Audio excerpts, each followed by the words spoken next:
এক সপ্তাহ আগে নরসিংদীতে, কোথায়? নরসিংদী। একটা মেয়ে তার দুইটা ফ্রেন্ডের সাথে ঘুরতে গেছে।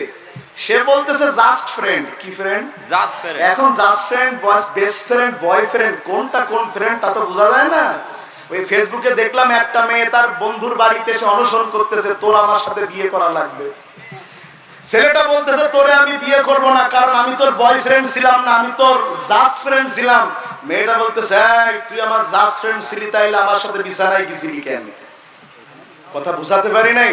ও ভাই, এবার আসেন, যেই সমাজে একটা মেয়ে একটা ছেলের সাথে বিছানায় যাবার কথা নিজের মুখে স্বীকৃতি দেয়, অথচ তাদের কোনো বিচার করা হয় না, ওটা কোনো মানুষের সমাজ নয়, ওটা ইবলিসের সমাজ, ওটা শয়তানের সমাজ হয়ে গেছে।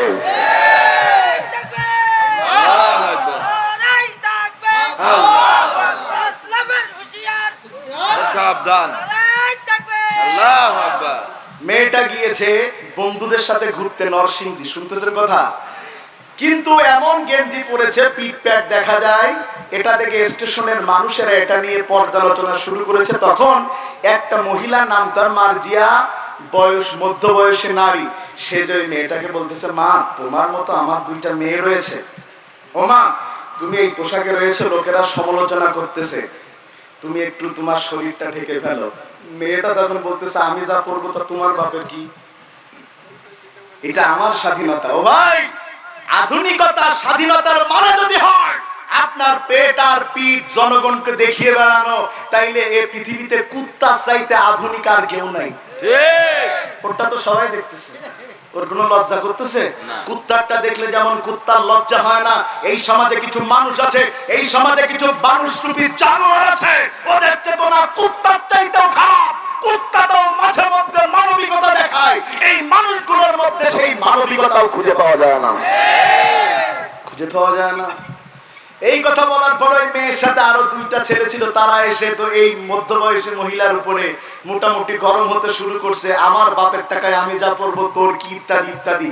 তখন স্টেশনের লোকেরা সহ্য করতে না পেরে ওই দুইটা ছেলের উপরে যে কথা বলেছে, মেয়েটাকে সরিয়ে দিয়েছে।